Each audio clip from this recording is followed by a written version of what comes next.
My name is Manu और आज आप लोग पढ़ने वाले हो क्लास 9th हिस्ट्री का चैप्टर द फ्रेंच रिवॉल्यूशन। देखो चैप्टर में कुछ नहीं होने वाला है, बस थोड़ा सा लेंदी है।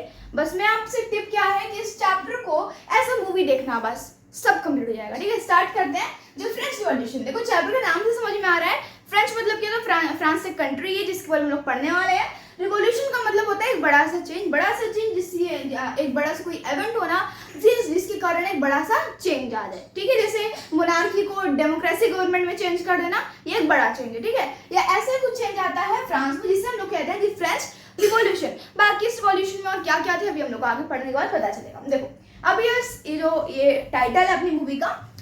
आप कोई भी मूवी देखते हो उससे पहले आपके पास एक ट्रेलर आता है। ठीक है, उससे पहले आपके पास कोई एक वीडियो भेज देते हैं जो बहुत छोटी रहती है। उसमें क्या होता है, जो चैप्टर होता है, जो मूवी होती है, उसके बीच का पार्ट दिखाया जाता है। बस वही अभी भी होने वाला है। अच्छा, ये होता क्यों है? ताकि आपके अंदर थोड़ा सा जिज्ञासा उठे कि इस चैप्टर में एक्चुअली में है क्या। तो समझते हैं इसकी ट्रेलर को। होता क्या है कि 14 जुलाई 1789 की मॉर्निंग में पेरिस में, कब? पेरिस में 14 जुलाई 1789 को, ये डेट याद रखना, नहीं भी याद रखोगे तो भी आगे याद हो जाएगी। ठीक है, तो इस समय क्या होता है, जो राजा होता है ना, जो वहाँ का किंग होता है, वो अपने कुछ ट्रूप्स को कहाँ भेजता है? पेरिस स्टेशन में भेजता है। तो जब भेजता है तो पता नहीं क्यों लोग इतने अलर्ट थे। पहली बात तो हमारा ये क्वेश्चन बनता है कि पेपर अलर्ट क्यों थे। ठीक है, तो वहाँ पे लोग बहुत ज्यादा अलर्ट थे। अब अलर्ट का मतलब पता है, तो वो लोग क्या करते हैं, वो लोग सोचते हैं कि लगता है जो उसके जो ट्रूप्स है वो हमारे ऊपर ओपन चाउडिंग करने वाले हैं। आपकी बुक में एक वर्ड लिखा है दैट इज र्यूमर्स। र्यूमर्स का मतलब होता है अफवाहें फैलाना। तो लोगों के पीछे अफवाहें फैलने लगती हैं कि जो किंग है वो अपने ट्रूप्स इसलिए भेजा है ताकि हम लोग के ऊपर ओपन शॉटिंग की जाए। ओपन शूटिंग मतलब क्या होता है? गोली मारना। ठीक है, तो इन लोग को ऐसा लगता है। ठीक है, तो वो लोग क्या करते हैं, जो लोग होते हैं वो टाउन हॉल के, जो कि पेरिस में ही होता है, वहां पे गैदर हो जाते हैं। और लगभग कितने लोग इकट्ठे होते हैं? 7000 मेन एंड वुमेन। इतने सारे लोग मिलकर क्या करते हैं? मिलिटिया बनाते हैं। मिलिटिया मतलब क्या होता है? ग्रुप ऑफ पीपल जो कि किसी काम के लिए बोले जाए। ठीक है, तो मिलिटिया बनती है। अब मिलिटिया बनती है तो ये लोग क्या करते हैं, eastern part of the Paris में क्या करते हैं? मार्च करते हैं। मार्च का मतलब क्या होता है? वहां जाना होता है। वहां जाते हैं तो वहां पे जाके लोग बेस्टिली को स्टॉर्म कर देते हैं। बेस्टिली क्या होता है? तो बेस्टिली एक बड़ा सा महल था, किला था, जो कि as a dispositive power of the king माना जाता था। डिस्पोजिटिव पावर मतलब क्या होता था कि जो राजा है, देखो उस समय अलर्ट होने का मतलब कि कहीं ना कहीं राजा उन लोगों के ऊपर अत्याचार करता था। तो जो बेस्टिली थी वो एज उसकी अत्याचारी पावर लोग मानते थे। ठीक है, कई बार आप जैसे अभी आप समझ सकते हो। ठीक है, तो ऐसे अत्याचारी पावर मानते थे किसको? बेस्टिली को। और अत्याचारी पावर को इंग्लिश में क्या कहते हैं? डिस्पोजिटिव पावर। ठीक है, ये शब्द आपकी बुक में है। ठीक है, डिस्पोजिटिव पावर। तो ये लोग क्या करते हैं? बेस्टिली से बहुत ज्यादा हेट करते थे और इसी वजह से लोग स्टॉर्म थी बेस्टिली। मतलब ये लोग क्या करते हैं? बेस्टिली को बिल्कुल तोड़ फोड़ देते हैं। लोग क्या करते हैं, वहां पे जितने भी कमांडर थे उनको मार देते हैं। कमांडर मतलब जो भी उसमें वर्क करते थे। ठीक है, और जो प्रिजनर मतलब क्या होता है? जो जेल में थे, जो भी जेल अभी आप कुछ अपराध को तो आपको जेल बन किया था ना, हमको इंग्लिश में प्रिजनर्स कहते हैं। ठीक है, तो प्रिजनर्स को 7 ऑफ देम जो थे उनको क्या होता है? रिलीज कर देते हैं। आगे क्या होता है, ये लोग जब तोड़ फोड़ कर लेते हैं तो ये लोग क्या होता है, जो उसके जो स्टोन्स और फ्रैगमेंट्स है, स्टोन्स फ्रैगमेंट मतलब क्या होता है कि उसके अब इतना बड़ा महल था जहाँ पे राजा लोग की जायदाद वगैरह, मतलब उसकी मैनोर थी, यानी उसकी क्या थी? जागीर थी। वो क्या करते, उसको तोड़ फोड़ते तो मतलब नॉर्मल सी बात है कि वो बहुत अच्छा होगा। उसकी जो वॉल्स थी ना, उस पर स्टोन्स लगे हुए थे और वो स्टोन्स ऐसे वैसे नहीं, फ्रैगमेंट्स यानी कि महकते हुए स्टोन्स थे। अब जब ऐसे स्टोन्स बने थे तो जो भी वहाँ के जो लोग वहाँ पे उसको तोड़े फोड़े थे वो लोग इन स्टोन्स को बटोर लेते हैं और जाके मार्केट में बेच देते हैं आगे चल के। ठीक है, और क्या होता है, ये जो फोर्ट्रेस मतलब होता है किला, डेमोलिश मतलब होता है खंड कर देना। और इसी प्रकार से जो लोग होते हैं वो इस फोर्ट्रेस यानी इस किले को क्या कर देते हैं? खंड खंड कर देते हैं। खंड खंड मतलब मैं इंग्लिश में समझाई थी, डेमोलिश कर देते हैं। ठीक है, आगे क्या होता है, और बाद में बहुत समय बाद ही क्या होता है, जो पीपल होते हैं, जो लोग होते हैं, वो कुछ समय बाद क्या होता है, प्राइसेस, जो ब्रेड होता है, जो कि वहाँ की स्टेपल डाइट थी, उसके हाई प्राइसेस हो जाते हैं, जिसकी वजह से लोग बाद में प्रोटेस्ट भी करते हैं। अभी हमें ये भी जानना है कि पीपल अलर्ट क्यों थे, ये हमें जानना है। दूसरा हमें ये जानना है कि बेस्टिली, तो ये बताओ जो लोग थे वो किंग से इतना ज्यादा हेट क्यों करते थे कि वो लोग उसकी इतना बड़ा किला ही कर दिए। इतना करने के बाद एक और क्वेश्चन उठता है कि ये लोग हाई प्राइसेस क्यों बढ़ा लिया पहली बार, और बढ़ाया गया तो लोगों ने प्रोटेस्ट किया। इसका रिजल्ट क्या निकला, जो कि बाद में हमें पता चलेगा। और हमें बताया जाता है कि यहीं से, यानी कि 14 जुलाई 1789 एक ऐसी डेट है जहां से क्या होता है, इवेंट्स यहाँ से स्टार्ट होते हैं अपना प्लेस लेना। प्लेस लेना मतलब क्या होता है, यहीं से इवेंट एक एक करके स्टार्ट होते हैं।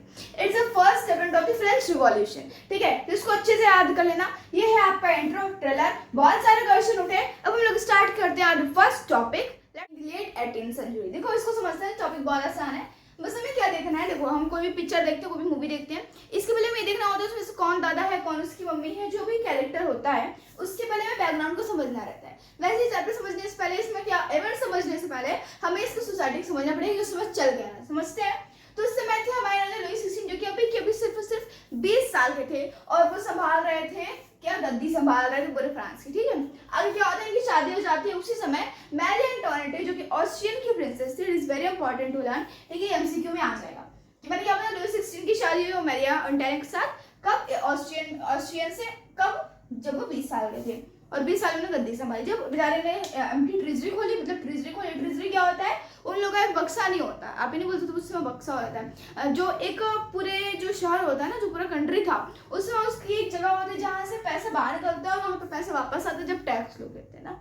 तो ऐसे वहाँ एक साइकिल चलता है ना एक कंट्री का, वैसे उस समय भी था। तो जब उन्होंने अपनी ट्रेजरी खोली तो उसको इम्पटी मिली।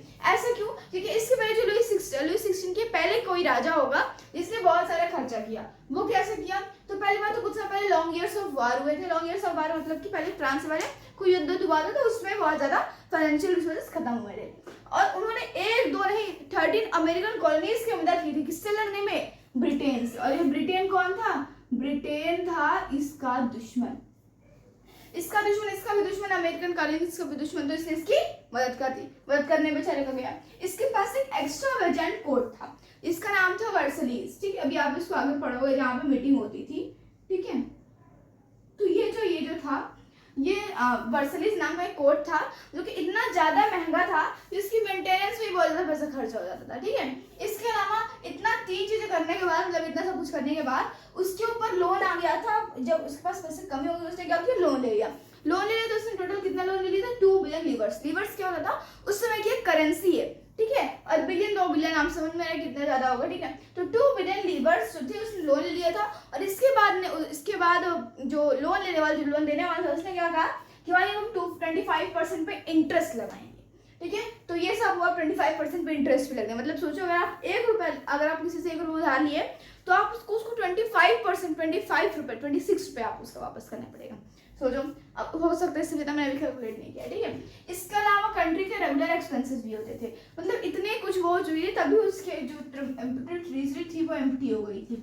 समझ में? ये बहुत ज्यादा बड़ा है, ये जो सॉरी बड़ा नहीं है, ये जो इतने जो रीजंस हैं ये बहुत ज़्यादा जरूरी हैं। क्यों? क्योंकि ये स्कूल के एमसीक्यूज में तो नहीं आएंगे, लेकिन ये डिटेलिंग में आ सकते हैं। ठीक है, और समझते ये तो हो गया कि भाई एम्प्टी ट्रेजरी होती उस समय की सोसाइटी को समझते, जो कि हमारे टॉपिक का मेन टॉपिक है। ठीक है, तो फ्रेंच सोसाइटी समझते जो कि उस समय फ्यूडल सोसाइटी भी कहते थे या फिर ओल्ड रिजाइम।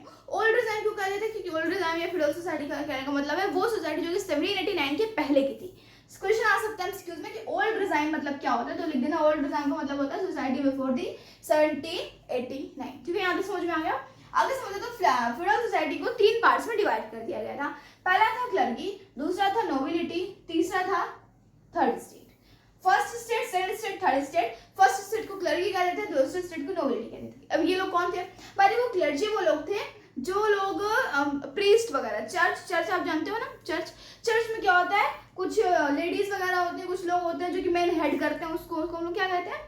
सर। हम लोग वहाँ पे सर करके बात करते हैं ना। तो वहाँ पे जो जितने भी प्रीस्ट मतलब क्या होता है? पंडित वगैरह लोग, ये सब लोग क्लर्की में आते थे। ठीक है, इसके अलावा नोबिलिटी में कौन आते थे? नोबिलिटी में राजा आता था, यानी कि रूलिंग क्लास, जो भी एक राज्य को रूल करने में जितने भी लोग मदद करते हैं वो लोग नोबिलिटी में आते थे। ठीक है, और जो लास्ट होता है जिसका कि कोई नाम नहीं था, वो था थर्ड स्टेट। थर्ड स्टेट में रिच और पुअर दोनों लोग थे। मतलब यहाँ पे कौन कौन थे? यहाँ पे बिग बिजनेसमैन थे, लॉयर्स थे। ठीक है, और यहाँ पे सर्वेंट्स और भी बहुत सारे लोग थे। ठीक है, लैंडलेस लेबर्स थे। तो एक बात ध्यान रखना, क्वेश्चन में आ सकता है कि थर्ड स्टेट में क्या सिर्फ रिच लोग थे या फिर क्या सिर्फ पुअर लोग थे? तो आंसर बोलना नहीं भाई, दोनों लोग थे, दोनों लोग अच्छे से कंट्रीब्यूट कर रहे थे। और अब इतना समझ में आ गया first state, second state, third state. अब एक और बात समझो, जो क्लर्जी और नोबिलिटी थी, देखिए समझ में आ रहा है कि भाई इसमें अब एक चीज और ध्यान रखना कि मान लो 100% पॉपुलेशन है, तो उसमें से 50% पॉपुलेशन थर्ड स्टेट की थी। ठीक है, और 25 क्लर्जी और नोबिलिटी की थी। ठीक है, दूसरी बात, तो जो थर्ड स्टेट था उसमें से भी रिच लोग 10% थे और 40% पुअर लोग थे। मतलब समझ रहे हो कुछ होने के बाद क्लर्जी और नोबिलिटी क्या करते थे, कुछ प्रिविलेज को एंजॉय करते। प्रिविलेज मतलब क्या होता है, एक स्पेसिफिक कोई भी एक स्पेसिफिक इनको रूल, कोई भी स्पेसिफिक इनको एज मैं बोलूँ तो इनको राइट दिया जाता था। ठीक है, प्रिविलेज मतलब क्या होता है, प्रिविलेज का मतलब होता है स्पेशल राइट जो कि किसी एक सेलेक्टेड ग्रुप ऑफ सोसाइटी या फिर किसी एक मेंबर को दिया जाए, उसे कहते हैं प्रिविलेज। तो क्लर्जी और नोबिलिटी प्रिविलेज एंजॉय करते हैं जिसमें कि हमें एक प्रिविलेज पता है, दैट इज इनको टैक्स नहीं पे करना पड़ता था। ठीक है, इसके अलावा जो थर्ड स्टेट था जहाँ पे रिच और पुअर दोनों लोग थे, उनको तीन टाइप के टैक्स उसको क्या करना है, पे करने आते थे। पहले टी थे जो कि किसके द्वारा लिया जाता था, क्लर्जी के द्वारा। दूसरा था टेले जो कि किसके द्वारा लिया जाता था, नोबिलिटी। इनडायरेक्ट टैक्स डायरेक्ट राजा को दिया जाता था। तीनों को एक बार फिर से समझो। तीसरे जो होता था, जो चर्च लेता था 1/10 ऑफ द एग्रीकल्चर, जो कि आपको बुक में देखने को मिल जाएगा। टेले क्या होता था, टेले वो होता था जो कि डायरेक्ट स्टेट को दिया जाता था, राजा को। ठीक है, ये वाली चीज नोबिलिटी में जाती है क्योंकि नोबिलिटी में ही किंग आते हैं। ठीक है, और जो इनडायरेक्ट टैक्सेस हैं, इनडायरेक्ट टैक्सेस कौन पे करता था, जैसे कि आज भी हम लोग इनडायरेक्ट टैक्सेस पे करते हैं। सिलेंडर में हम लोग जमीन लेते हैं, तो लेते हैं। ठीक है, हम रोज का वेजिटेबल्स ले रहे हैं, हम लोग कोई भी सामान ले रहे हैं, थोड़ी चीजों में टैक्स पे करना रहता है। ठीक है, वैसे हम लोग इनडायरेक्ट टैक्सेस मतलब क्या चल रहा है इस समय फेडरल सोसाइटी में, थर्ड स्टेट को चूसा जा रहा है। ये चल रहा है मतलब थर्ड स्टेट एंग्री रहेंगे। और इतने को पढ़ने वाला मुझे तो समझ में आ गया कि आगे जो भी रिवॉल्यूशन होगा वही थर्ड स्टेट करेगा। समझ में आ गई इतनी बात, आगे बढ़ते हैं। Third state got angry. अब एक और बात ध्यान रखना कि जब उसको एम्प्टी ट्रेजरी मिली कि अब उसके पास पैसा नहीं है, तो उसने क्या सोचा कि उसको टैक्स बढ़ाना है। क्या करना है, टैक्स को उसको इंक्रीज करना, उसने यही सोचा। और अभी हम नई आउटकम ऑफ द रिवॉल्यूशन जो कि इसका सेकंड टॉपिक है, उसमें हम लोग इसी चीज के बारे में डिस्कस करेंगे कि उसने कैसे टैक्स बढ़ाया। इसको समझते हैं, जो कि आपका फर्स्ट सब टॉपिक है of topic French society during the late 18th century. This sub topic is struggle to survive. इसको समझते हैं। देखो उसमें एक नॉर्मल से एक टर्म दिया गया है जो कि है सबसिस्टेंट क्राइसिस। सबसिस्टेंट क्राइसिस वो एक सिचुएशन होती है जहाँ पे एक सोसाइटी को क्या होता है, अपने नॉर्मल लाइवलीहुड में किसी चीज़ की कमी हो जाती है, इंडेंजर्ड हो जाता है जब वो चीज़। जैसे यहाँ पे अभी हम इस यहाँ से रिलेट करें तो हमें समझ में आता है यहाँ पे सबसिस्टेंट क्राइसिस वो सिचुएशन है जहाँ पर लोगों को खाने को चीज़ें नहीं मिल रही थी।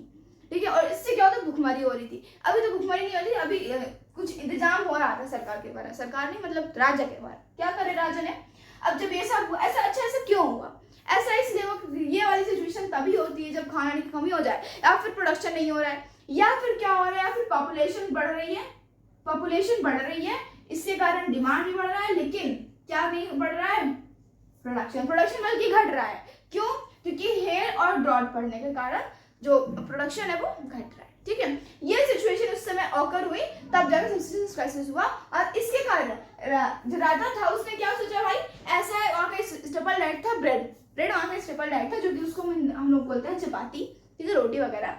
तो उस समय इसकी प्राइसेस इतनी बढ़ा दी कि जो थर्ड स्टेट के जो पुअर लोग थे वो उसको ले नहीं पा रहे थे, मतलब खरीद नहीं पा रहे थे, उनके पास इतना पैसा नहीं था। तो क्या प्राइसेस जो थे सब फिक्स हो गए थे। ठीक है, फिक्स होने के कारण बाद अभी हम इसको देखेंगे तो बाद में इसका कुछ समय बाद इसके लिए प्रोटेस्ट भी हुआ था। किस लिए, क्योंकि हाई प्राइसेस थे। अभी आपको याद होगा कि जब हम लोग स्टार्टिंग में पढ़ रहे थे, अभी ट्रेलर पढ़ रहे थे इसके बारे वाले टॉपिक में, हमने देखा था कि हाई प्राइसेस ऑफ ब्रेड के लिए प्रोटेस्ट हुआ था। ये आपको याद होगा, तो वो प्रोटेस्ट इसी समय हुआ था। ठीक है, हाई प्राइसेस ऑफ ब्रेड हुआ था, इसके कारण प्रोटेस्ट हुआ था, और प्रोटेस्ट बाद में रुक भी गया था। रिजल्ट था क्या, रुक गया था। क्यों रुक गया था, क्योंकि लोग तो लड़ने चलेगा युद्ध में, लेकिन उनके पास वीपन्स नहीं थे, और जब वीपन्स थे तो बेचारे वापस लौटा, मरने से अच्छा है। ठीक है, तो अभी इतना सारा काम हुआ, हमने पहला सब टॉपिक पढ़ लिया। अब हम आते हैं अपने सब टॉपिक पे जो कि है growing middle age envisages to send privilege. ठीक है, अब इस टॉपिक में हमें एक वर्ड आया है द मिडिल एज और प्रिविलेज। प्रिविलेज का मैंने मतलब आपको पहले ही बता दिया। मिडिल एज यानी कि मिडिल क्लास, यहाँ पे बात की जा रही है। मिडिल क्लास क्या होता है इसको समझते हैं। देखो मिडिल क्लास कौन थे इसको समझते हैं। तो मिडिल क्लास वो थे जो कि थर्ड स्टेट से आए। थर्ड स्टेट मैंने आपको बताया, थर्ड स्टेट में रिच और पुअर दोनों लोग थे। तो उस थर्ड स्टेट में से जो रिच लोग थे वो निकल के आए और कहलाए मिडिल क्लास। क्यों कहलाए, क्योंकि ये लोग रिच थे। रिच क्यों थे, क्योंकि ये लोग करते थे ओवरसीज ट्रेड। किसका करते थे, टेक्सटाइल का करते थे। क्यों करते थे, पैसा लाने के लिए। तो करते कैसे थे लोग, पहले अपने कंट्री में, अपने ही सोसाइटी में इसको प्रोड्यूस करते थे, और प्रोड्यूस करने के बाद क्या करते थे, या फिर अपने सोसाइटी के रिचर मेंबर को बेच देते थे, या फिर ट्रेड नदी जो ओशियन था ना उस समय, फ्रेंच के उस समय ओशियन है, तो ओशियन के उस तरफ जाके क्या करते थे, ट्रेड करते थे, यानी उस तरफ जाके उसको बेचते थे, जिससे कि उनकी कमाई होती थी। इस तरीके से लोग बिजनेसमैन वगैरह करते थे। तो मिडिल क्लास समझ में, मिडिल क्लास कौन थे, कम समय ज्यादा में समझना है, ठीक है। इनके कुछ बिलीव्स थे। बिलीव्स का मतलब क्या, इनका कुछ मानना था। अब भाई जो हमें पता है थर्ड से ये मिडिल क्लास उसमें आ गई थी थर्ड क्लास में। थर्ड क्लास कैसे थी, एंग्री थी। क्यों, क्योंकि उनके ऊपर सारा थोपा जा रहा है, उनको चूसा जा रहा है। तो इनका कुछ बिलीव्स था। क्या बिलीव्स था, पहला तो कोई भी प्रिविलेज नहीं होना चाहिए, मतलब कि कोई भी एक सर्टेन सोसाइटी कोई भी प्रिविलेज नहीं एंजॉय करेगी। प्रिविलेज का मतलब मैंने आपको बताया ना, स्पेशल राइट। कोई भी स्पेशल राइट नहीं एंजॉय होगा, चाहे वो एक सर्टेन हो या फिर एक ग्रुप ऑफ सोसाइटी हो, ठीक है। दूसरा होगा social position based on the merit, यानी कि जो एक पर्सन रहेगा वो, इसका मतलब ये नहीं रहेगा कि अगर वो मान लो जैसे हमने पढ़ा ना, नोबिलिटी से है तो उसका बच्चा भी नोबिलिटी ही रहेगा, क्लर्जी से है तो उसका बच्चा भी क्लर्जी में ही रहेगा। अभी यही चल रहा था फ्यूडल सोसाइटी में। लेकिन इनका कहना क्या था, जो सोशल पोजीशन है, अगर उनका किसी का बच्चा है, अगर वो बड़े घर से है लेकिन काम गरीबों वाला कर रहा है, काम मगर अच्छों वाला कर रहा है, तो वो किस में आएगा, उसका मेरिट, ये उसमें मेरिट पे डिपेंड करेगा, ना कि उस पर ये कि उसकी फैमिली रिच से है या पुअर से है। समझ में आ रहा है ना, मेरिट मतलब क्या होता है, उसके कार्य पे डिपेंड करेगा, उसके कर्म पे डिपेंड करेगा, ठीक है। नेक्स्ट क्या था कि भाई इनको फ्रीडम चाहिए, इक्वालिटी चाहिए। एक जब प्रिविलेज नहीं होंगे तो प्रिविलेज देखो, जब एक सोसाइटी में जब इक्वालिटी आ जाती है ना, तो फिर वहां पर कोई प्रिविलेज एंजॉय करने का कोई वो नहीं जाता है। बस इनको ये चाहिए, इनको तीन ये चीज चाहिए जो कि इनके बिलीव्स थे। अब ऐसा तो है नहीं कि आप रात को सोए और सुबह रात को सोए आपको सपने दिखा कि आप यूपीएससी आपको क्रैक करना और आप आईएएस बन गया और अगले दिन आप बैठ के मेहनत करने लगे, ऐसा नहीं होता ना। आप लोगों चीज कहीं ना कहीं से सुनी हुई होती है। वैसे ही जो मिडिल क्लास के जो लोग थे, उनके जो बिलीव्स था, ये लोग कैसे आए थे, क्योंकि ये लोग इंस्पायर्ड थे कौन से लोग से, इन तीन लोग से। And these three peoples are very very very important. जो अगर हम ये बोल सकते हैं कि जो मिडिल क्लास है ना, वो इन्हीं लोगों के द्वारा बने थे ये, ठीक है। यही है वो लोग थे जो इन बिलीव्स पर भरोसा रखते थे, ठीक है। समझते हैं किसको, इनके कुछ लोग को जिनसे इंस्पायर्ड हुए। पहले था अपने पास जॉन लॉके। जॉन लॉके कौन थे भाई, ये एक वो लोग थे जो कि देखो वैसे तो ये सारे ही लोग हैं, ठीक है। इन्होंने एक एक किताब लिखी है। जॉन लॉके ने टू ट्रीटीज ऑफ गवर्नमेंट लिखी है। जीन जैकब राउसी ने क्या लिखा है, सोशल कॉन्ट्रैक्ट लिखा है। मॉन्टेस्क्यू ने लिखा है स्पीड ऑफ द लॉस। भाई ऐसे थोड़ी देर लोगों ने लिख दिया है, कुछ ना कुछ तो बोला ही होगा, तो जो बोला उसको मैं आपको बता देती हूँ। जॉन लॉके ने बोला कि देखो पहले एक समय में चल रहा था डॉक्ट्राइन ऑफ डिवाइन, जिसके तहत जिसमें क्या था कि कोई भी एक मोनार्की चल रही है, उस जो राजा है वो डायरेक्ट भगवान से कनेक्ट है, पता नहीं मुझे भगवान होते हैं, खैर। तो मैं बोल रही थी डॉक्ट्राइन ऑफ डिवाइन, उस समय की मैं बात कर रही हूँ, अभी की नहीं, ठीक है। तो उनका मानना ही था भाई डॉक्ट्राइन ऑफ डिवाइन। डिवाइन का मतलब होता है भगवान, और डिवाइन मतलब डॉक्ट्राइन मतलब होता है नीति, मतलब कि कुछ ऐसे नीति चलती थी, डॉक्ट्राइन चलती थी, जिसमें क्या था कि मोनार्की जो है जो करे उनको गॉड कुछ भी कह सकता है, लेकिन सिटीजन्स जो उस कंट्री के जो लोग हैं वो उनके ऊपर एक उंगली नहीं उठा सकते। या फिर आप ये कहो, या फिर ये कह दो कि इनका दो था। एक तो पहली बात तो एक तो डॉक्ट्राइन ऑफ डिवाइन हटाना, तो ये ऐसा नहीं हो कि मोनार्की के ऊपर कोई एक उंगली भी ना उठा पाए। दूसरा इनका वो था कि भाई ऐसी बात रही है ना, तो फिर इनकी जो मोनार्की जो अनलिमिटेड पावर है हमें इसे भी हटाना है। आपकी बुक में एक वर्ड लिखा है दैट इज एब्सोल्यूट। तो एब्सोल्यूट का मतलब होता है जिस चीज को कोई हटा ना सके, उसको कहते हैं एब्सोल्यूट पावर, ठीक है। तो इनका ये भी कहना था भाई एब्सोल्यूट पावर है, हटा दो, ठीक है। इनका क्या कहना था भाई एब्सोल्यूट, इनके दो स्टेटमेंट से, दो पोस्टुलेट्स थे, उसमें से दोनों का मतलब एक ही था। एब्सोल्यूट पावर जो थी मोनार्की की, एब्सोल्यूट मोनार्की, इसको क्या दिया जाए भाई, हटा दिया जाए। लेकिन बेचारे हटा ही नहीं पाए, छोड़ो। तो ये लोगों को क्या कर रहे हैं, इंस्पायर कर रहे हैं। इसके बाद सोशल कॉन्ट्रैक्ट वाले ये क्या कहते थे भाई, इनका कहना ये था कि भाई एक सोसाइटी में इक्वालिटी होना चाहिए और गवर्नमेंट और सिटीजन्स के बीच में एक कनेक्शन होना चाहिए, कॉन्ट्रैक्ट होना चाहिए। ये आपको इस शब्द से ही समझ में आ रहा है। सोशल मतलब सिटीजन्स और ऐसे कुछ समझ लो, और कॉन्ट्रैक्ट मतलब एक कनेक्शन, ठीक है। तो सोशल कॉन्ट्रैक्ट में क्या था कि गवर्नमेंट और पीपल्स के बीच में एक कनेक्शन होना चाहिए, जो कि उन्होंने इस बुक में लिखा है। इसके बाद मॉन्टेस्क्यू ने लिखा है the spirit of the laws. इसमें क्या था भाई, लॉज की आत्मा, इनका ये कहने का मतलब है लॉज की आत्मा। बाकी उन्होंने बोला अपने इनके पोस्टुलेट्स क्या थे भाई, जो एक गवर्नमेंट होने चाहिए उसके 3 पार्ट्स होने चाहिए, जो आज भी हमारे इंडिया में है, that is executive, legislative and the judiciary. इनका ये जो हम जो करते हैं ना लोग, ये जो 3 पार्ट्स किए गए हैं वो इन्हीं से लिए गए हैं, ठीक है। तो ये मैंने आपको बता देते स्पिरिट ऑफ द लॉज, ये कुछ लोग थे। अच्छा, इतना सब कुछ करने का इम्पैक्ट क्या था, इम्पैक्ट क्या था, जो मिडिल क्लास थी या पूरे थर्ड स्टेट को, क्या मैंने बोला, पूरी थर्ड स्टेट को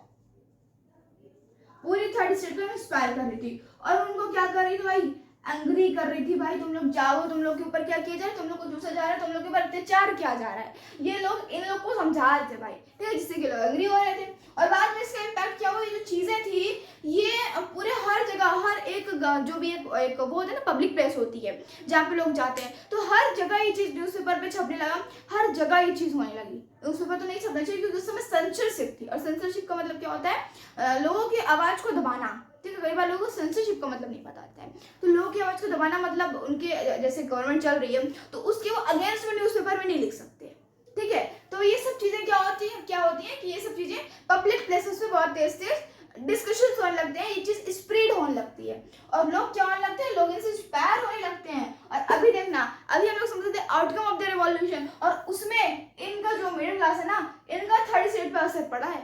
तो अभी हम समझते हैं अपने सेकंड टॉपिक, सब टॉपिक इसका सारा खत्म हो गया ना, फ्रेंच सोसाइटी रिलेटेड, समझो एक बार इसको फिर से रिवाइज करते हैं। तो भाई क्या वो उसमें फ्रेंच सोसाइटी में थे लुई 16। अच्छा, एक बात आपको बताना भूल गई, जो फ्रेंच सोसाइटी के जो राजा थे उस समय 20 ईयर्स ऑफ दी लुई 16 जो थे वो बर्बन फैमिली से बिलोंग करते थे, ठीक है। ये बहुत इंपॉर्टेंट क्वेश्चन है, बहुत बार मैंने एमसीक्यूज में देखा है, ठीक है।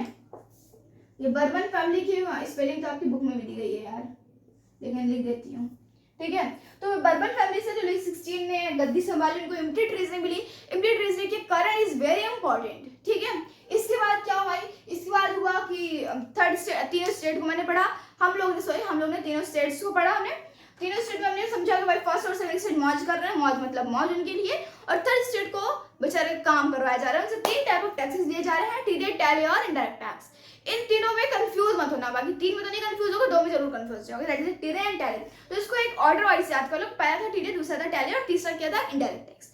टीडीएस मतलब होता है पहला चर्च, दूसरा राजा को देना है, और तीसरा सम्मान में देना है, ठीक है। इन तीनों को ऐसे ऑर्डर वाइज याद करना, और वैसे इसको भी ऑर्डर वाइज याद करना है, ठीक है। वैसे आप इसको हमेशा के लिए अपने कोई वो नहीं, अंतर्यामी नहीं, जैसे कुछ याद हो जाएगा, आपको क्या करना है, ऑर्डर वाइज याद करना है। तो मुझे लगता है आपको जल्दी से याद हो जाएगा, ठीक है, क्योंकि मैंने भी वैसे याद किया है, ठीक है। इतना सब कुछ करने के बाद फिर हमने पढ़ा सबसिस्टेंट क्राइसिस, जहाँ पे प्रोडक्शन बढ़ रहा था, डिमांड बढ़ रही थी, और लेकिन पॉपुलेशन बढ़ रही थी और प्रोडक्शन कम हो रहा था। इससे क्या हुआ, जो राजा था उसने हाई प्राइसेस ही कर दिया। हाई प्राइसेस किया तो थर्ड स्टेट ने क्या किया, प्रोटेस्ट किया, और बाद में क्या, प्रोटेस्ट का रिजल्ट हुआ, प्रोटेस्ट रुक गया, ठीक है। और ये प्रोटेस्ट का एम क्या था कि भाई हाई प्राइसेस, क्योंकि इन हाई प्राइसेस को कम करो, ठीक है।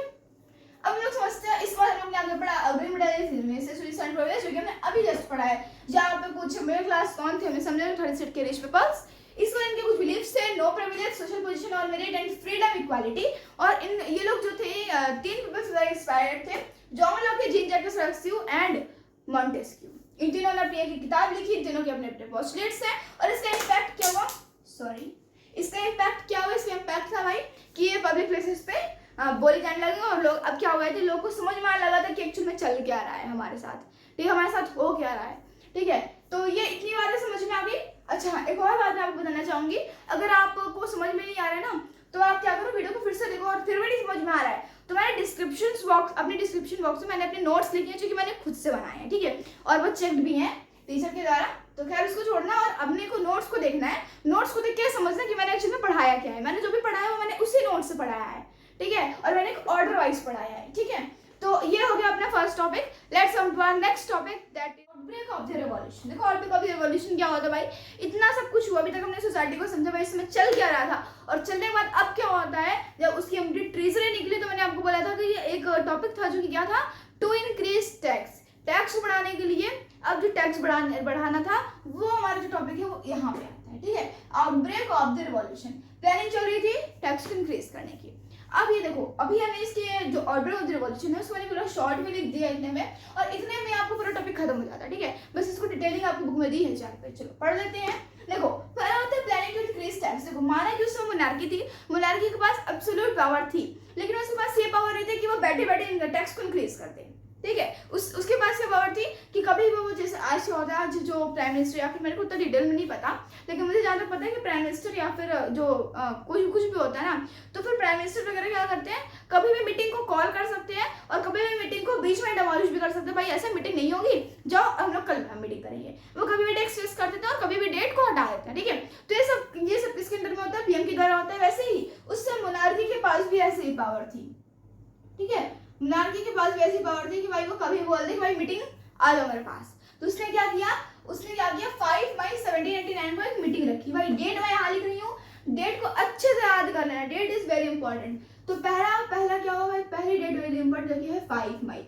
एक बात ध्यान रखना कि अभी जो प्री पढ़ाने जा रही हूँ उसमें सिर्फ एक साल रहेगा। अभी जो भी पढ़ाने जा रही हूँ उसमें सिर्फ एक ही ईयर रहेगा, वो रहेगा 1789। ठीक है, तो मैं सबको मैं ऊपर लिख दे रही हूँ 1789, कंफ्यूज मत होना। ठीक है, तो क्या होता है 5 मई 1789 को जो मोनार्की जो राजा होता है उसमें लुई 16 वो क्या करता है, वो एक स्टेट जनरल की एक मीटिंग रखता है। अब फिर से क्वेश्चन उठता है, ये बताओ स्टेट जनरल क्या होता है। तो स्टेट जनरल वो जैसे आज के समय जो पॉलिटिकल बॉडी होती है उसे हम क्या कहते हैं, क्या तो कहते हैं, मुझे याद नहीं आ रहा। जैसे लोकसभा की एक होती है, एक राज्यसभा की होती है, वैसे उससे क्या होती है स्टेट जनरल। स्टेट जनरल क्या होता है भाई, अभी क्या होता है हर स्टेट से अपने रिप्रेजेंटेटिव जाते हैं पार्लियामेंट में, वैसे ही उस समय अभी लुई 16 क्या होता था, वर्सलीज पे कोर्ट करता था अपनी। अभी आपने इसकी इंट्रो में आपने पढ़ा था कि एक्स्ट्रा वेजेंट कोर्ट था, नाम था वर्सलीज। वही वर्सलीज में भी मीटिंग होगी। ठीक है, वर्सलीज। ठीक है, तो जो वर्सलीज है वहां पे होता, वहां पे ये हर स्टेट से क्या जाते थे, रिप्रेजेंटेटिव जाते थे, और उसी ग्रुप ऑफ रिप्रेजेंटेटिव को क्या कहा गया, स्टेट जनरल। स्टेट जनरल समझ में आया, मैंने क्या बोला अभी, हर स्टेट से रिप्रेजेंटेटिव निकल के जाएंगे।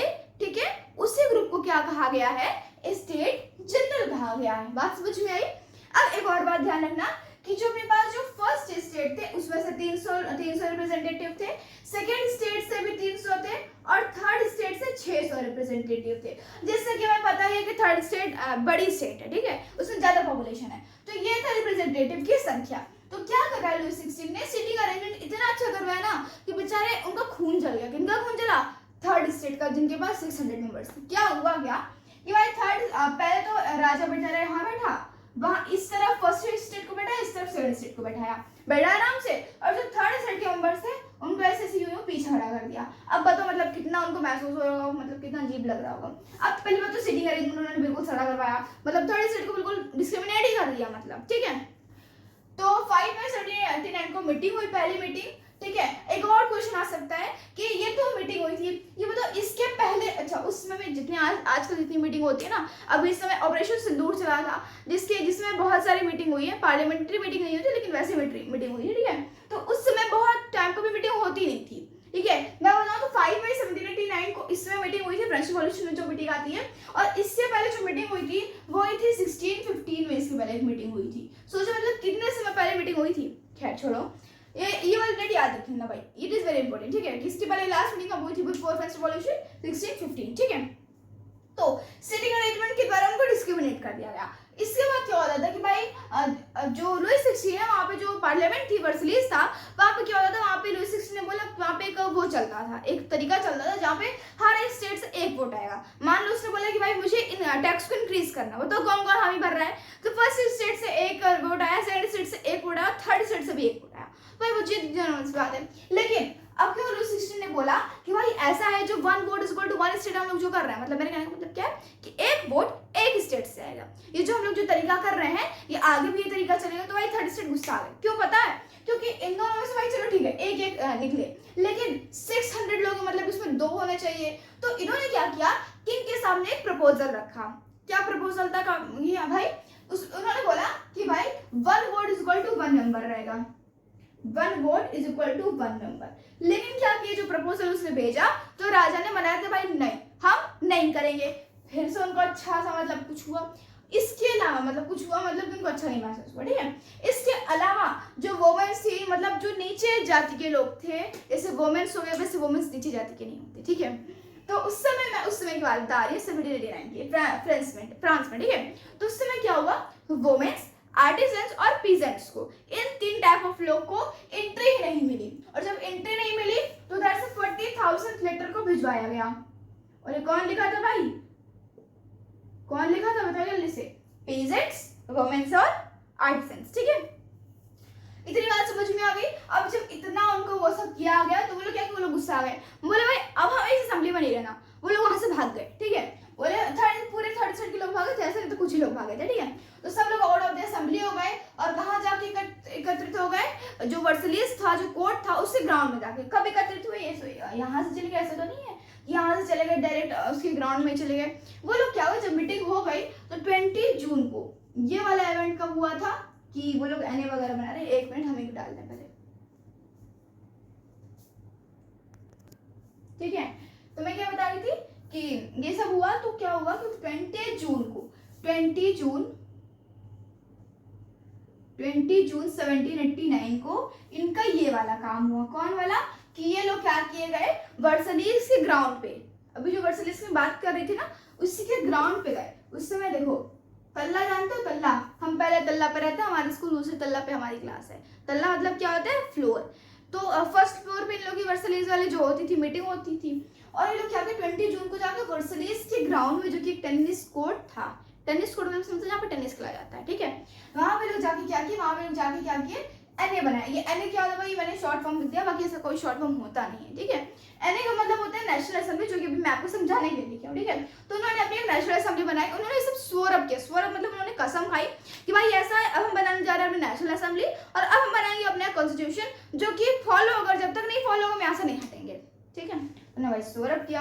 अब ऐसे तो नहीं कि भाई कोई एक कम्युनिटी चल रही है, मतलब अभी हमारा इंडिया चल रहा है, ऐसा तो नहीं है कि सब लोग ऐसे अपना काम कर रहे हैं। वहाँ पे एक मेन है ना, पीएम है ना, प्रेसिडेंट है ना, वैसे ही यहाँ पे भी जो अनेक वगैरह चल रही थी, इसको कॉल लीड किया था भाई 2 मेंबर्स। ये भी 2 मेंबर्स जैसे हमने पढ़ा था ना कि जो मैं 3 लोग पढ़े थे जिससे कि मिडिल क्लास इंस्पायर हुई थी, जॉन लॉक, जीन जैकिस रस्सी और मोंटेस्क्यू, वैसे ही यहाँ पे भी इनका भी नाम बहुत जरूरी है, एबेसियास और मिराबियो, ठीक है। ये भाई कौन थे, तो पहले मिराबियो के बारे में बात करते हैं। तो मिराबियो ना एक नोबिलिटी फैमिली से थी, मतलब वो फैमिली जो कि राजा वाजा की तरफ से रहे, ठीक है, रूलिंग क्लास से हम कहते हैं। तो ये नोबिलिटी से थे और इन्होंने क्या किया था, ये बहुत ही महंगी महंगी स्पीच देते थे। महंगी स्पीच का मतलब एक जोश भरी स्पीच देते थे। किसको देते थे, थर्ड स्टेट को, बड़ी भीड़ को देते थे, ठीक है।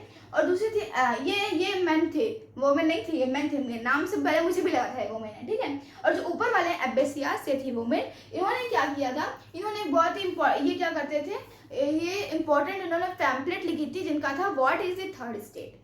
इस टाइप की इन्होंने एक बहुत ही इंपॉर्टेंट पैम्पलेट लिखी थी जो कि, और इन्हीं दोनों के द्वारा, अच्छा हाँ, ये नोबिलिटी से थी और ये कहाँ से थी, क्लर्जी से थी। और क्लर्जी में भी ये एबेसियास कौन था, ये प्रीस्ट थी, प्रीस्ट का मतलब क्या होता है, पंडित वगैरह, ठीक है। तो इतनी बात समझ में है भाई। वो लोग अभी तक क्या हुआ भाई, इंक्रीज टैक्स को मोनार्की ने बुलाया स्टेट जनरल को। इस स्टेट जनरल के बाद उनके साथ डिस्क्रिमिनेशन हुआ, फिर वो असेंबली के बाहर चले गए, एनए कॉन्स्टिट्यूशन बनाया, और जो कि 2 लोगों के द्वारा लेड हुई। और ये सब इतना काम कब हुआ, 5 मई और 20 जून। इतनी बात समझ में आने के बाद आगे बढ़ते हैं। अब भाई मैंने आपको याद करो, मैंने आपको स्टार्टिंग में बताया था 14 जुलाई 1799 का एक इवेंट जो कि एज अ मूवी हमें ट्रेलर मिला था। वही इवेंट इस समय होता है 14 जुलाई 1799, उसको भी अपने इसमें लिख लो 14 जुलाई। इस समय भाई क्या होता है, लोग क्या कर लेते हैं, बैस्टिल पे वो करते हैं। एक्चुअली क्या होता क्या, मैं आपको बताऊं तो होता क्या कि भाई जो राजा है वो कहता है कि भाई अभी सब लोग बिजी हैं, जो एक्चुअल में जो पेरिस में चल क्या रहा है, लोग सोच क्या रहे हैं, उनकी सोच को जानने के लिए क्या किया राजा ने, क्या किया, ट्रूप्स भेजे थे अपने यहाँ पे पता करने के लिए। लेकिन वो लोग कोई मिसयूज करने के लिए राजा ने भेजा था, लेकिन जो लोग थे उनको गुस्सा चढ़ी थी, उन्होंने भाई कुछ और सोच लिया था, उन्होंने कुछ और सोचा तो क्या किए, अब वो लोग गुस्सा हो गए भाई। इससे पहले कि राजा के जो ट्रूप्स थे वो कोई कदम उठाए, तो थर्ड स्टेट ने सोचा इससे पहले हमें कुछ कर देते हैं, ठीक है, वैसे भी कुछ हमें मारना तो है ही, मतलब कुछ होना तो ही हमारे ऊपर, हम ही उनका कुछ कर देते हैं। तो इन लोगों ने क्या किया, इन लोगों ने बैस्टिल उनका डिस्ट्रॉय कर दिया। एक बैस्टिल डिस्ट्रॉय किया था जो कि स्पॉसिक पावर थी, और एक चैटुएक्स को किया था। भाई चैटुएक्स क्या होता है, चैटुएक्स क्या होता है, एक प्रकार की वो जगह होती है जहाँ पे नोबिलिटी वगैरह रहते थे। नोबिलिटी मतलब रूलिंग क्लास यहाँ पे रहती है, ठीक है, राजा वगैरह के लोग, ठीक है। ये हुआ था 14 जुलाई। इसके अलावा और कंट्री साइड में क्या चल रहा था, ये तो था राजा के पास क्या चल रहा भाई, 14 जुलाई 1799 का इवेंट हुआ। इसके अलावा और क्या चल रहा था, इसके अलावा क्या हुआ, पहले तो इन्होंने बैस्टिल डिस्ट्रॉय कर दिया, इसके बाद चैटुएक्स डिस्ट्रॉय किया। इसके बाद इनको लगा कि भाई ये लोग हमारी राइट क्रॉप्स मतलब जो लोग क्रॉप्स वगैरह उगा रहे हैं, हो सकते हैं वो भी लोग डिस्ट्रॉय करते हैं। तो इन्होंने क्या किया, राइट क्रॉप जैसे जो फार्मर्स वगैरह जो थे उनको कुछ हथियार लगते हैं ना एक फार्मों को जोतने में, तो उसने वो सारे हथियार ले लिए। उन्होंने क्या किया, अपने पूरे राइट क्रॉप्स को क्या किया, जला डाला, ठीक है। उन्होंने क्या किया, जो अपने जो लैंड, आज भी देखो जमीन की कुछ लैंड्स होती हैं कि भाई इतनी जमीन मेरी है, तो उसके लिए आपको क्या मिलता है, कुछ पेपर्स मिलते हैं जो कि लीगल होते हैं, ठीक है। वो गवर्नमेंट के पास जाते हैं कि भाई ये लैंड आपकी है, वो गवर्नमेंट एक पेपर होता है, एक फाइल होती है जहाँ पे दर्ज होता है कि भाई ये लैंड आपकी है। वैसे उनके पास भी कुछ डॉक्यूमेंट्स वगैरह होते थे, तो वो लोग भी क्या किए, डॉक्यूमेंट्स वगैरह सब कुछ नष्ट कर दिए, मतलब सब कुछ यहाँ किए, बर्न कर दिए, इतना सब कुछ करने के बाद बेचारा लुईस 16 थक गया है, और मैं भी बहुत ज़्यादा थक गई हूँ। खैर आगे बढ़ते हैं। लुईस 16 ने क्या किया, बेचारा थक गया और बोला कि तुम लोग क्या करना चाहते हो। उसने बोला कि भाई मुझे एने और कॉन्स्टिट्यूशन बनाना है और तुम इसको अपने कलम डाल लो। तो लुईस 16 ने क्या किया, फाइनली एने यानी नेशनल असेंबली को और कॉन्स्टिट्यूशन को एक्सेप्ट कर लिया। कब? 8 अगस्त। 8 अगस्त की 5 अगस्त, मुझे क्लियर हो जाए इस बात आपको बताऊँ, ठीक है।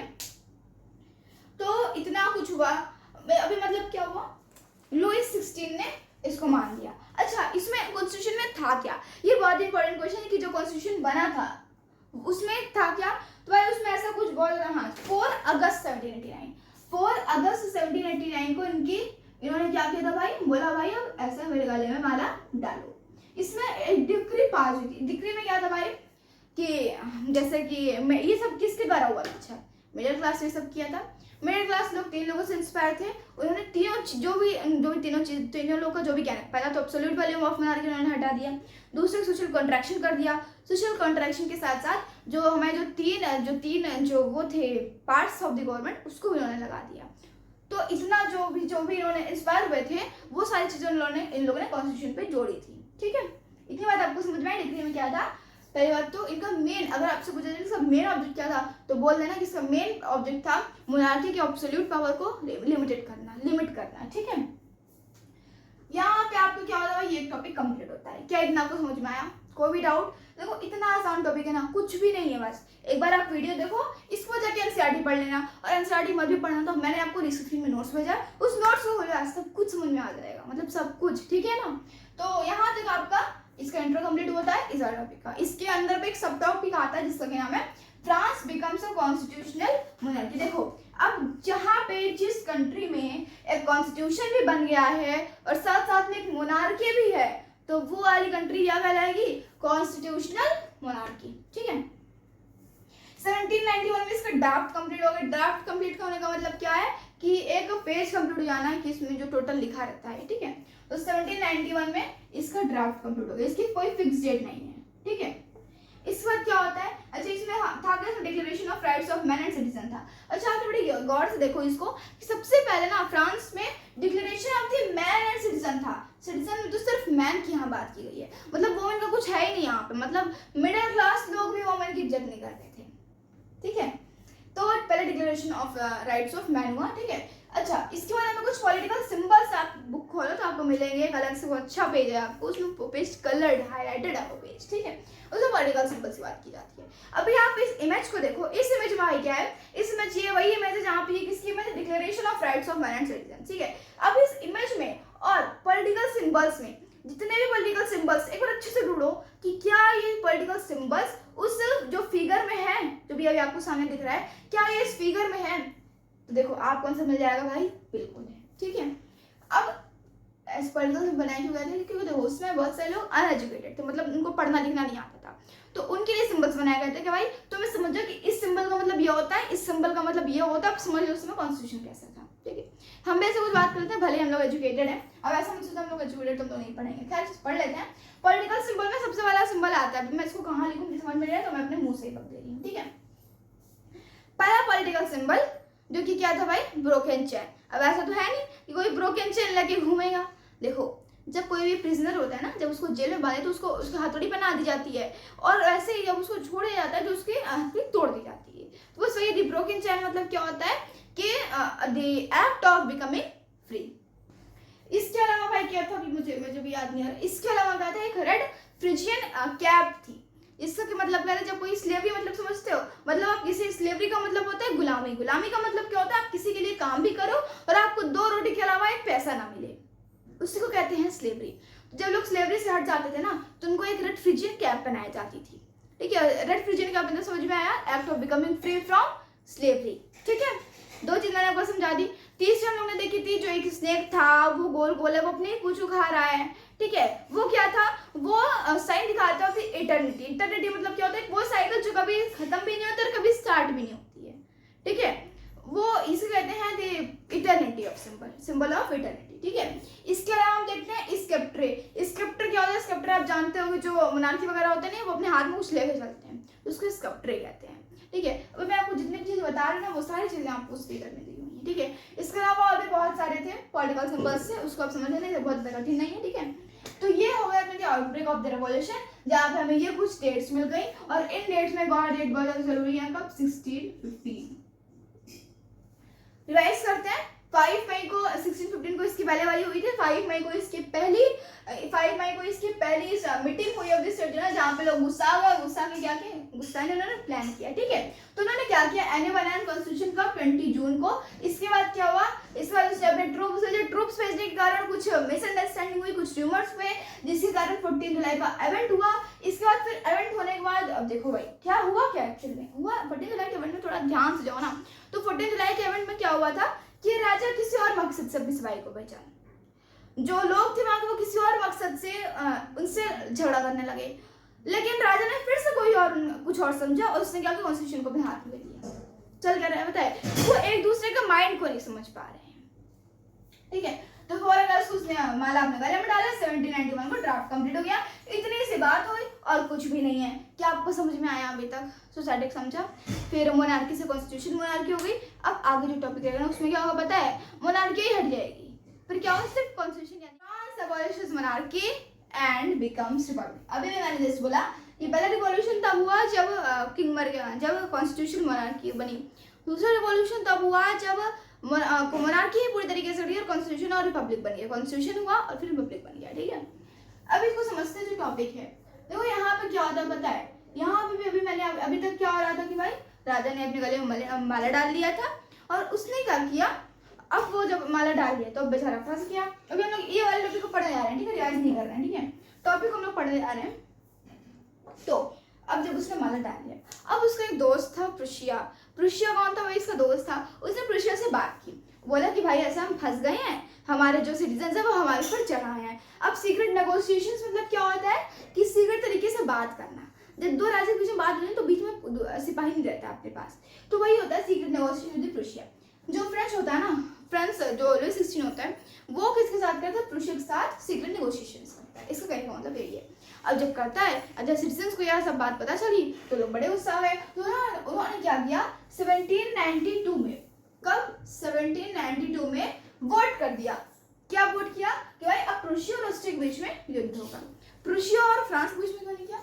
भाई ऐसा है ना, प्रुशिया तो इसका दोस्त है और ऑस्ट्रिया को हमें पता है, ऑस्ट्रिया लुई 16 का ससुरा, यानी कि लुई 16 की पत्नी इधर से थी, ऑस्ट्रिया से थी, और लड़ाई किससे चली रही थी? ऑस्ट्रिया से। मतलब समझ रहे हो क्या चल रहा है? साइकिल चल रही है, ठीक है। अब जब ये वाला युद्ध होता है तो उसमें अपने यानी फ्रांस से भी बहुत सारे लोग जाते हैं। अब जब लड़ने जाते हैं तो लोग जब मार्च कर रहे हैं, मार्च मतलब मैंने आपको पहले बताया, मार्च का मतलब एक जगह से दूसरी जगह जाना in the group of people, ठीक है, जिसको कहते हैं मार्च करना। जब वो मार्च कर रहे थे, जब वो मर्सिलीज टू पेरिस जा रहे थे, तो क्योंकि वो मर्सिलीज से जा रहे थे तो वो लोग एक कुछ गा रहे थे, जिसको कहा गया मर्सिलीज, ठीक है। मर्सिलीज जो है वो रॉबर्ट इज़ले के द्वारा लिखा गया था और इस समय, आज के समय में जो मर्सिलीज है ये नेशनल एंथम है ऑफ द फ्रांस, ठीक है। बहुत ज़्यादा जरूरी है। मर्सिलीज क्या था भाई?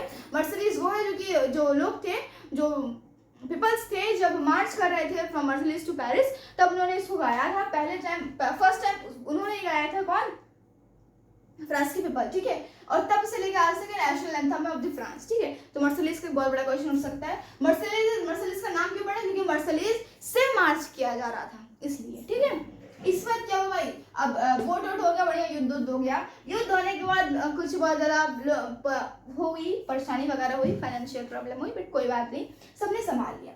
भाई अभी हमने पता है जिसके पहले जो कॉन्स्टिट्यूशन हमें मिला था उसमें बहुत सारे लोगों को वोट, राइट ऑफ वोट नहीं मिला था। बहुत सारे लोग क्या थे? Passive citizen. अभी मैं आपको एक बात बताना भूल गई, जब कॉन्स्टिट्यूशन बना ना तो उसमें लोगों को एक्टिव सिटीजन और पैसिव सिटीजन में डिवाइड कर दिया गया। एक्टिव सिटीजन वो थे जो कि वोट करते थे और पैसिव सिटीजन वो थे जो वोट उनको नहीं करने का राइट था। एक्टिव सिटीजन में कौन कौन आते थे? सिर्फ वो वुमेन नहीं आती थी, सिर्फ मैन आते थे, और मैन भी कब? 25 ईयर्स अबव, और वो भी प्रॉपर्टाइज होने चाहिए, ठीक है। तो उनको एक्टिव सिटीजन में डाला गया और बाकी सबको पैसिव सिटीजन में। जब ये सब हुआ भाई, सिर्फ एक्टिव सिटीजन को क्यों मिला, पैसिव सिटीजन को क्यों नहीं मिला? अब भाई अब आधे लोग गुस्सा हुए तो उन्होंने क्या किया भाई? उन्होंने प्लान किया कि अब वो बनाएंगे पॉलिटिकल क्लब्स। पॉलिटिकल जैसे तो बहुत सारी क्लब्स बनी। अच्छा, पॉलिटिकल क्लब का कहने का मतलब क्या था कि अब वो क्या करेंगे, पॉलिटिकल क्लब में वो लोग क्या करेंगे, कुछ प्लान करेंगे, अपने ओन फॉर्म ऑफ एक्शन को फॉर्म करेंगे और फॉर्म करके बाद में जाकर पार्लियामेंट में अपने लिए जाके लड़ेंगे।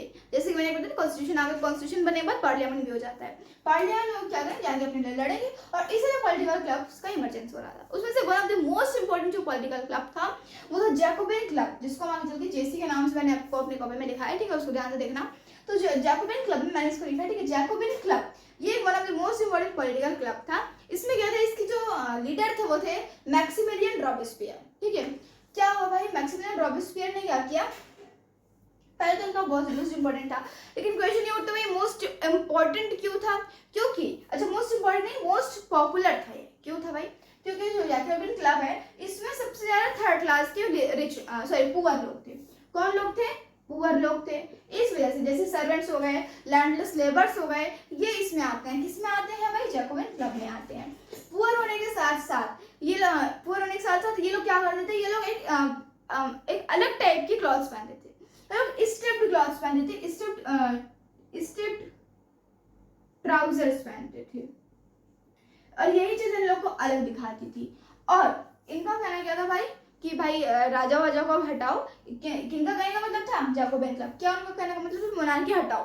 मोनार्की हटाने के लिए अब उस समय मोनार्की क्या करती थी, अपने पैर पे बड़ा बड़ा सा क्या करती थी, जूता पहनती थी। अब उसे जूता को इन्होंने क्या किया, इन्होंने नहीं पहना, और इनको सैंस क्लोटस भी कहा जाता था। इनको क्या कहा जाता था, सैंस क्लोटस। अभी आप अपनी बुक को रीड करो तो आपको पता चलेगा, ठीक है। सैंस क्लोटस को इनको कहा जाता था। क्यों कहा जाता था भाई, क्योंकि ये लोग जो नीचे का जो बीचेस था ना, जो भी मैंने बताया बड़ा बड़ा जूता, उनको कहा जाता था बीचेस, ठीक है। वो लोग बीचेस नहीं पहनते थे, those without wearing the knee beaches, उनकी नी तक आता था वो जूता, ठीक है।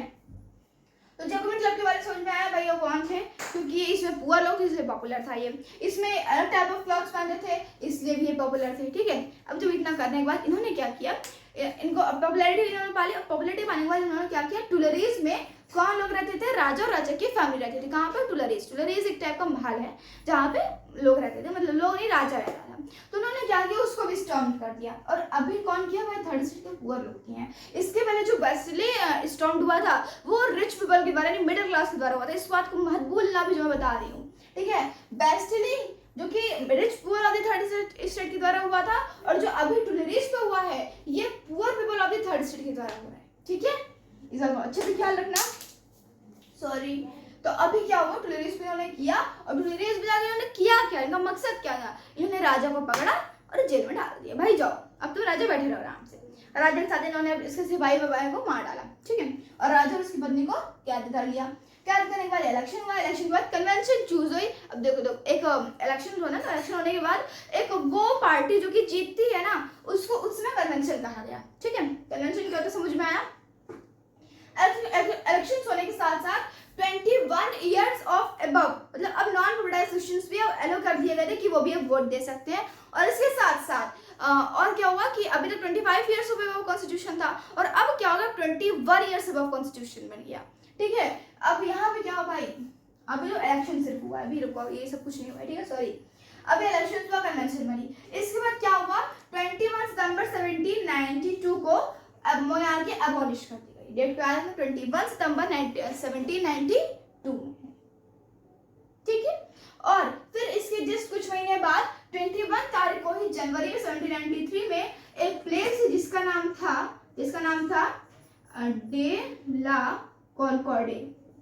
अभी आप ऐसा मत याद रखना, अभी जब 2-3 बार अपनी एनसीईआरटी, जब 2-3 बार अपनी वीडियो को देखोगे, किसी भी टाइप ऑफ वीडियो को, तो आपको ये सब प्लेसेस और ये सब डिटेल्स आपको याद हो जाएंगे, ठीक है, कोई दिक्कत की बात नहीं है। तो यहाँ पे क्या हुआ भाई, इस प्लेस पे जो किंग था उसको एग्जीक्यूट कर दिया गया, किंग को मार दिया गया। अब बेचारी उसकी पत्नी का तो वैसे कोई हाथ नहीं था, लेकिन उसको भी कुछ समय बाद मार दिया गया था। अच्छा ये बताओ, जब पॉपुलैरिटी किसको मिल गई थी, फिर जैकोबिन क्लब को मिल गई थी। राजा मर गया तो फिर अब कौन नेतागिरी दिखाएगा, जैकोबिन क्लब का leader, that is Maximilian Robespierre अपनी नेतागिरी दिखाएगा। अब उसने क्या किया भाई, उसके ऊपर अब चढ़ गया भाई। देखो एक तो मैं एक चीज कहना चाहूँ, दुनिया में तुम चाहे जितने बड़े पद पे चले जाओ ना, घमंड नहीं आना चाहिए। इसके अंदर घमंड आ गया। इसने क्या किया पता है, इसने सेवर पॉलिसी ऑफ पनिशमेंट कर दिया। मतलब अब देखो ये क्या था, जैकोबिन क्लब से था, जैकोबिन क्लब मतलब कि थर्ड स्टेट से था। अब इसका कहना यह था भाई, जो भी एक्स नोबल्स है, जो भी एक्स क्लर्जी है, एक्स क्लर्जी एक्स नोबल्स मतलब इसके दुश्मन, ठीक है। एक तरीके से थर्ड स्टेट के लिए नोबिलिटी और क्लर्जीज के लिए नहीं हो गए। तो ये क्या किया, उनको कोर्ट में गिल्टी वो करवा के इनको गुलाटैंड करवाने लगा। गुलाटैंड क्या होता है फिर मैं आपको समझाऊंगी, ठीक है। तो इसी को कहा गया सिविल पॉलिसी ऑफ पनिशमेंट। इसके अलावा सिर्फ इनको ही नहीं, अगर कोई भी इसके अपोजिट में जाता ना तो उसको मरवा देता था।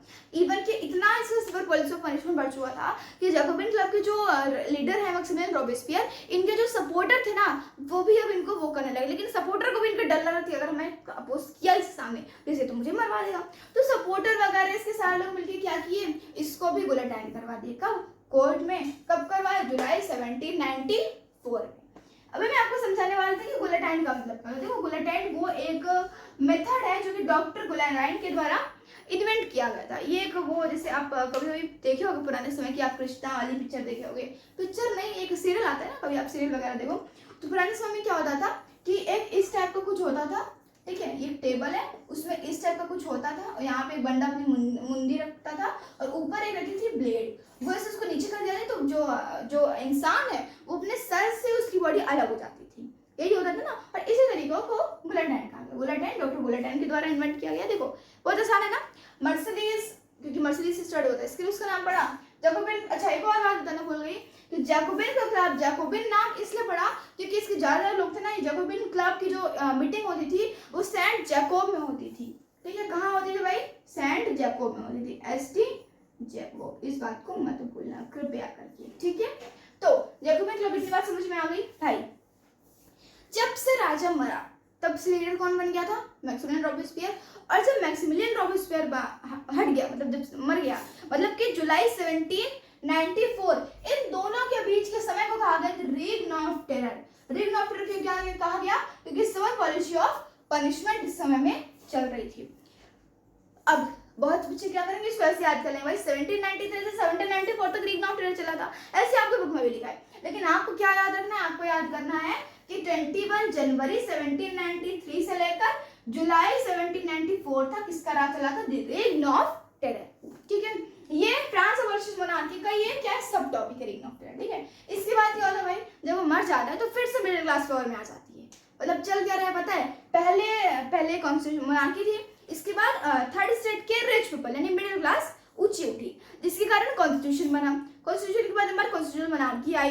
फिर क्या हुआ, जब मोनार्की हट गई तो जो थर्ड स्टेट के जो पुअर पीपल थे यानी जैकोबिन क्लब, उनका बढ़ा हुआ। जब उनका बढ़ा हुआ फिर जब उसका भी लीडर मर गया तो क्या जैकोबिन क्लब का जो पहले वाला जो रिच स्टेट था जो मिडिल क्लास थी वो फिर से पावर में आ गई। और इस बार उसने इतना बढ़िया दिमाग लगा कि पॉलिटिकल इंस्टेबिलिटी आ गई। समझ रहे हो? मतलब नहीं समझिए, चलो समझा लेती हूँ।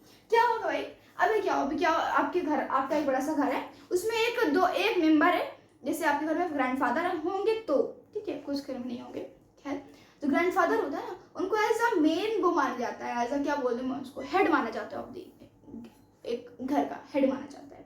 अभी उसी ग्रैंडफादर को हम लोग 2-4 ग्रैंडफादर और लाके खड़ा करते हैं तो ग्रैंडफादर में लड़ाई वगैरह नहीं करने लगेंगे भाई, ग्रैंडफादर ये वाला ग्रैंडफादर ये बोल रहा है, दूसरा वाला ये बोल रहा है, तो लड़ाई नहीं होने लगेगी। फिर घर में शांति रहेगी क्या? नहीं रहेगी ना।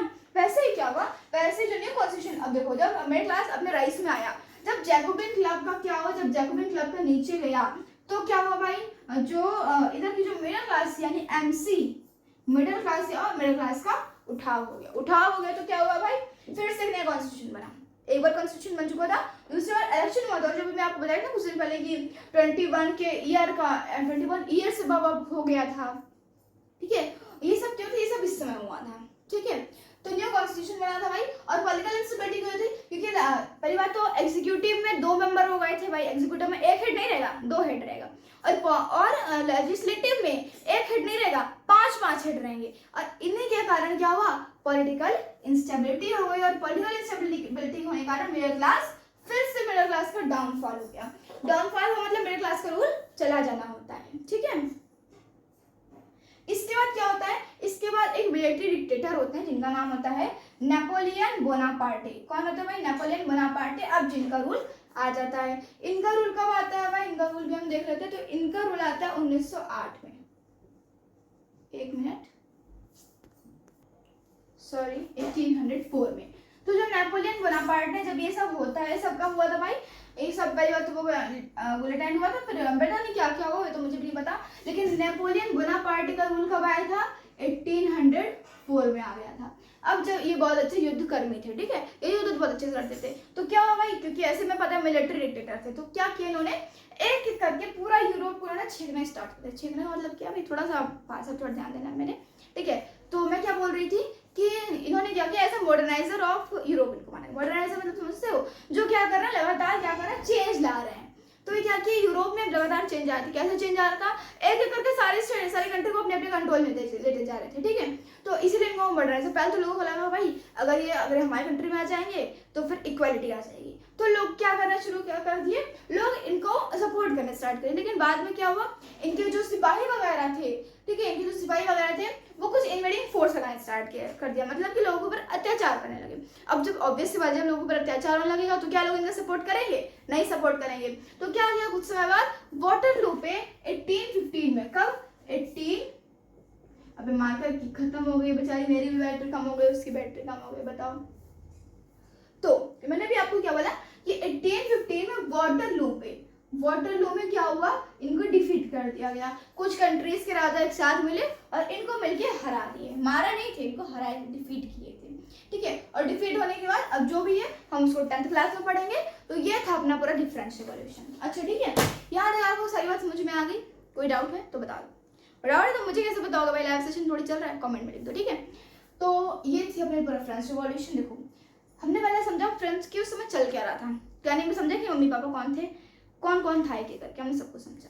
इसके बाद क्या हुआ, मोनार्की हटी पहले, इसके बाद नहीं, पहले क्या हुआ, पहले मोनार्की थी, पहले कॉन्स्टिट्यूशन आया, फिर मोनार्की हटी, फिर रिपब्लिक हो गया कंट्री।